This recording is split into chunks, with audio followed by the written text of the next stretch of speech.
자, 다음은 사회부 김태일 기자. 네, 조사 중이던 범인을 놓치는 경찰들의 이야기 종종 기사를 통해서 들어보셨을 텐데요. 참 부끄러운 일이죠. 그런데 이렇게 창피한 짓이 오히려 득이 되는 때도 있었다고 합니다. 오늘의 사건이 바로 그런 경우인데요. 어디로 튈지 모르는 범인과 어쨌든 해피엔딩이었던 이야기 함께 보시겠습니다. 네. 갈 데 없는 도망자. 예, 말씀해 주시죠. 네, 지난 5월 충북지방경찰청에 아주 난리가 났었습니다. 조사 중이던 수배자 22살 정모 씨가 경찰서를 도망갔기 때문인데요.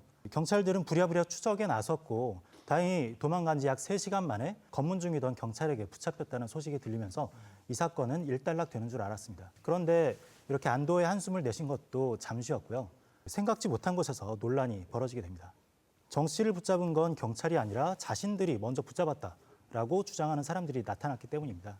그들은 정 씨에게 자신들의 차량을 도둑맞은 자신들은 피해자이고 그래서 경찰보다 먼저 자신들이 정 씨를 붙잡았다라고 주장을 했는데요. 경찰이 오히려 자신들을 정 씨를 감금한 이 피의자라고 주장하고 있다라고 경찰을 공격했습니다. 실제로 경찰은 이들을 상대로 정 씨를 감금, 폭행한 혐의로 체포영장을 발부했는데요. 이 사실이 언론을 통해서 알려지자 이 네티즌들은 경찰이 범인을 놓친 것도 모자라서 다시 검거한 공까지 자기들에게 돌리려고 한다라고 경찰에게 맹비난을 퍼부었습니다.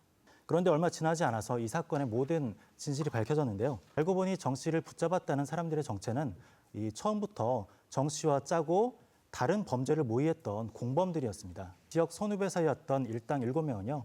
정 씨와 함께 대출 사기를 모의했던 공범이었는데요. 범행을 시작하기 전에 정 씨가 이들의 뒤통수를 치고 범행 자금으로 모았던 약 1,000만 원을 들고 튀게 되었던 거죠. 지인들의 집을 전전하면서 훔쳐낸 1,000만 원을 모두 탕진했고 얼마 지나지 않아서 일당들에게 붙잡히게 된 거죠. 화가 난 일당들은 정 씨의 손발을 묶고 야구방망이로 무자비하게 구타를 한 뒤에 이 모텔에다가 정 씨를 감금시켰습니다. 이대로 있다간 죽겠다 싶었던 정 씨가 모텔을 탈출을 했고 경찰서로 바로 향했습니다. 감금 폭행을 당한 피해자라고 자신을 소개하고 신고를 한 거죠. 그런데 정 씨는 경찰 조사 도중에 뜻밖의 사실을 알게 됩니다. 특수절도죄로 인해 가지고 자신이 지명수배를 당한 사실을 알게 된 거죠. 그러니까 신고를 하러 경찰서에 갔다가 졸지에 자수를 하러 들어가게 된 꼴이 된 건데요. 졸지에 콩밥을 먹게 됐으니까 또 다른 결심을 하게 됩니다. 경찰들의 감시가 소홀한 틈을 타서 이번에는 경찰서를 탈출하게 된 겁니다. 근데 경찰서 탈출하는 건 되게 어렵잖아요. 근데 이때까지는 이 정 씨의 신분이 자수자인지 그리고 범인인지 모호했기 때문에 수갑을 채우지 않았었다고 하더라고요. 그런데 이렇게 겨우 경찰서에서 탈출한 정 씨에게 또 다른 시련이 닥쳤는데요. 자신을 추격하고 있던 공범 일당들에게 또다시 붙잡히게 된 겁니다. 네, 이렇게 붙잡힌 정 씨는 일당들의 차에 태워져서 약 3시간 동안 차로 이제 끌려다니면서 어디다 묻으려고 했던지 또 감금하려고 했던지 물색하다가 마침 검문 중이던 경찰차를 순찰차를 발견하게 되었고요. 여기서 또 한 번 다시 마음을 바꿔먹게 되는 거죠. 이대로 끌려다니다 죽을 바에는 차라리 콩밥을 먹는 게 낫다라고 생각을 한 겁니다. 일당들의 차가 신호에 잠시 걸려서 정차에 있는 동안 살려달라는 비명을 지르면서 이제 경찰차로 뛰어갔다고 하는데요. 결국 이렇게 정 씨의 두 번째 자수로 인해 가지고 며칠 뒤에 일당들은 모두 검거할 수 있었고 폭행, 감금, 납치를 이제 주도했던 박 씨 외에 2명은 불구속 기소되었고요. 그리고 정 씨는 이전에 저질렀던 특수절도죄로 인해서 구속되었습니다. 정말 마음이 그렇게 자주 바뀌는 한 명이 여럿을 고생시켰습니다. 결론적으로는 뭐 다 잡히긴 했지만은 근데 일당들은 같이 공범인데 왜 피해자인 척 우긴 걸까요?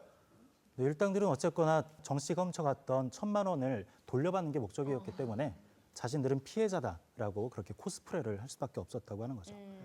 그리고 설마 정 씨가 의리가 있는데 자신들을 불까, 자신들을 신고할까라는 약간의 믿음도 있었고 방송사 인터뷰까지 했었다고 합니다. 진짜 뻔뻔하다. 그러면 경찰은 처음부터 이들의 정체를 알고서는 뭐 일망타진하는 순간을 노렸던 겁니까? 어떻습니까?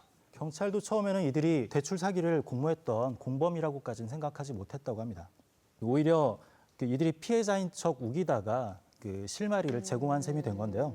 경찰이 일당들에게 그 체포영장을 발부하고 이것에 항의하기 위해서 일당들이 차를 몰고 경찰서에 그 항의 방문을 오면서 20대 초반의 청년들이 타고 오기엔 너무나 고급 외제차를 타고 왔고 그리고 차 안을 살펴보니까 유령 법인을 설립하기 위한 가짜 서류들과 그리고 대포 통장 그리고 그 납치에 쓰였던 청테이프 같은 것들이 발견되면서 증거물들을 통째로 경찰서로 싣고 온 셈이 된 거죠. 아니 근데 도망친 범인을 잡는 게 공범들이 이번에는 좀 경찰보다 굉장히 빨랐어요. 어떻게 경찰서에서 도망쳤는데 경찰보다 그렇게 빠르게 잽싸게 잡을 수가 있어요? 사실은 공범들끼리는요 서로 이렇게 휴대폰 위치 추적을 하고 있었다고 합니다. 그래서 전국 건 다 했어. 네, 전국 어디에 가든지 경찰보다도 먼저 정 씨가 어디에 가는지 알 수 있었다고 하고요. 범인을 놓쳤던 해당 경찰서의 일부 경찰들에게는 경징계가 내려지기도 했다고 합니다. 근데 처음에 강크게 공범들을 배신하고 갔으면 확 그냥 자수를 해버리던지 그 경찰서에서 나왔으면 또 아예 그냥 도망을 가든지 왜 이랬다 저랬다 막 그렇게 마음을 바꾼 거래요? 루저지. 그 훔쳤던 돈이 범행 자금이었잖아요. 그렇기 때문에 쉽게 신고를 하지 못할 거라고 생각을 했고 어느 정도 시간이 지나면 포기할 거라고 정 씨는 착각을 했던 것 같습니다. 근데 예상과는 다르게 사건이 자꾸 커지고 번져나가자 도주와 그리고 자수를 이렇게 반복했던 것 같습니다. 뭐 이 경우와는 좀 다르겠지만 이제 주변에 결정 장애가 있는 분들 있잖아요. 뭐 우리 중에서도 어떤 사안에 있어서는 뭐 좀 약간 결정을 쉽게 못하는 경우가 있고 나는 뭐 다른 건 모르겠는데 이쪽은 항상 좀 쉽게 결정을 못한다. 저 같은 경우는 메뉴 고를 때 약간 옆에 있는 사람도 신기해할 정도로 어디 가면 이제 메뉴판을 굉장히 오랫동안 이렇게 차차히 살펴보고 그 메뉴판을 훑어보는 게 그렇게 행복해요. 예. 근데 그 메뉴에 결정장애를 가지신 분 치고는 본인 위주로 다 가잖아요, 무조건.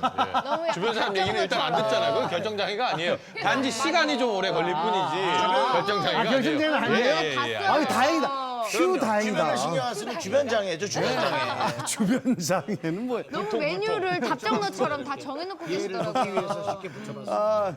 아무튼 우리 다음 녹화 끝나고 회식하기로 한 거 그거는 저한테 꼭 메뉴 결정권을 줘야 됩니다.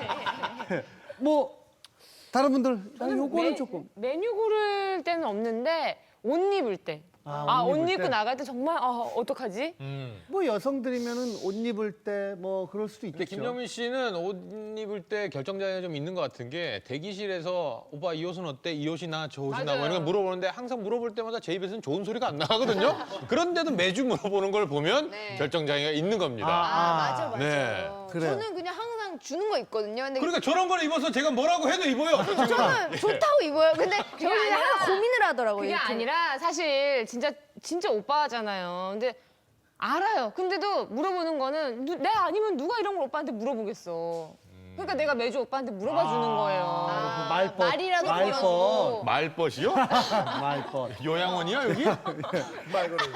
뭐 윤정수 씨는 어떤 거? 저는 사실은 그 여자. 여자친구까지는 아닌데 정말 고민을 많이 합니다. 내가 사랑한 여자를 선택할 것인가, 날 사랑한 여자를 선택할 것인가. 결국은 제가 사랑한 여자를 선택해서 늘 이별을 당하는 것 같아요. 저 얘기를 계속해요. 막 대기실에서도 막 하루 종일 하지. 20대 후반을 만나면 걔가 날 좋아할까? 막 그 얘기부터 해가지고 계속해서 그럼 오빠 일단 만나고 나서 나중에 그럼 얘기하시라고. 막 이 여자는 뭐 나를 너무 좋아하는데 내가 결정을 못 내리고 있다 막 그런 거 보면 이게 결정장애거나 리플리 증후군이거나 그 중에 하나거든요. 예. 그런 사람이 존재하지 않는데 예. 상상 또 앞으로 니들 다 내 이성에 관해서는 하나도 국물 없이 못 들을 줄 알아. 국물 없이 못 듣는 건 무슨 얘기예요? 맨날 물어봐 놓고 이런 그럼 식으로. 국물을 준비해 놓고 마실 준비를 하고 물어볼게요. 국물 없이는 못 들으니까 뭐 오뎅 물어보지 마, 국물이라도 이제. 내 준비를 주변 해놓고 여자에 물어볼게요. 물어보지 마. 국물 없이 못 들을 물어보지 줄 마. 알아요. 국물 없이 못 들어랑 국물도 없어가 섞인 거죠. 물어보지 마. 물어보지 말고 내 주변 여자에 대해서도 이제 평가하지 마. 국물도 없어. 네. 내 여자에 관해서는 너희들한테 앞으로 국물도 없어. 내가 뭐라 그랬죠? 국물 없이 들을 생각도 하지 마. 근데 뭐라 그랬지? 국물 없이 들을 생각하지 말라고. 섞었어요? 단어 결정장애네. 진짜 이런 방법도 없다. 네. 그러네. 단어 선택 결정장애가 있네. 좀. 자 마지막으로 정리해 주시죠. 네, 결정장애 말씀도 해주셨는데요. 갈까 말까 고민될 땐 가고 줄까 말까 고민될 땐 줘라라는 말도 있듯이 부끄럽고 창피한 짓을 했을 땐 가십시오, 경찰서로.